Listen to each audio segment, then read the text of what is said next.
hello लोगोफोर बरायबाय बड' जब info YouTube चेनेलाव आसा खालामो नोंथांमोना गासैबो मोजां दङ PWD आरो एडुकेशन लेभेलाव भेकेन्सि ओंखारना फैथारसिगोन गासै भेकेन्सिया 1350 भेकेन्सिस दङ बेनि गेजेराव ग्रेड 4 आरो ग्रेड 3 थागोन जेराव 8 पास जानायफोरानो एप्लाइ खालामनो हागोन आरो लोगोसे 10 pass HS pass degree pass बयबो अल आसाम एप्लाइखौ खालामनो हागोन दा नोंथांमोना जायफ्रा चेनेलाव गोदानै फैदोंमोन साबस्क्राइब खालामना ला बेबादि जबनि आपडेट मोनबाय थानो आंनि चेनेलाव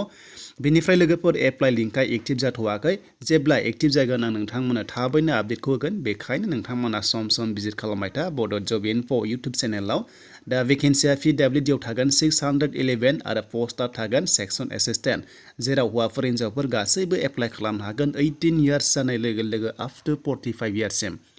दा लोगोफोर बे आपडेटखौ सोर होदों आरो बबेयाव होदों जों बेखौ नायनोसै दा बेखायनो भिडिअखौ नोंथांमोना हानायसेबां शेयार खालामदो जाहाथे बयबो मिथिनानै रेडि खालामखायो डकुमेन्ट्सखौ आरो नोंथांमोना जेब्ला एप्लाइ लिंकआ एक्टिभ जायो लोगो लोगो एप्लाइखौ खालामनो हानाय बायदि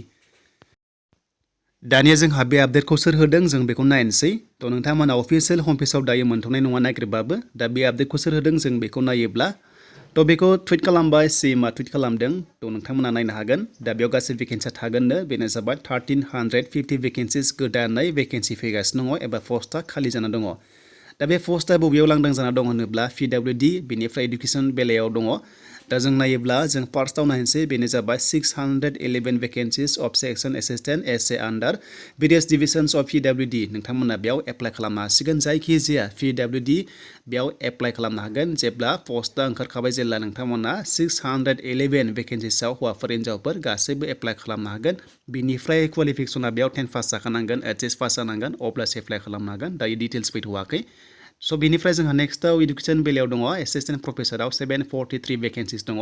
बेनिफ्राय 233 ग्रेड 3 थागोन बेनिफ्राय 524 ग्रेड 4 थागोन बेनो जाबाय डिफारेन्ट प्रभिन्सियेलाइज कलेज माखासे जादोंमोन ना जोंहा प्रभिन्सियेलाइज जाना फैदोंमोन बेयाव जों एप्लाइखौ खालामनो हासिगोन ग्रेड 4 आरो ग्रेड 3 बेनिफ्राय एसिस्टेन्ट प्रफेसराव एप्लाइखौ खालामनो हागोन गोबां भेकेन्सि दङ दा नोंथांमोना जास्ट रेडि जानांसिगौ बेनिफ्राय एप्लाइ लिंकआ एक्टिभ जानाय लोगो लोगोनो आं नोंथांमोननो नेक्स्टआव फुल भिडिअ होबावगोन जे अफिसियेल फुल नटिफिकेसन ओंखारगोन नालाय दायो ओंखारजोबाखै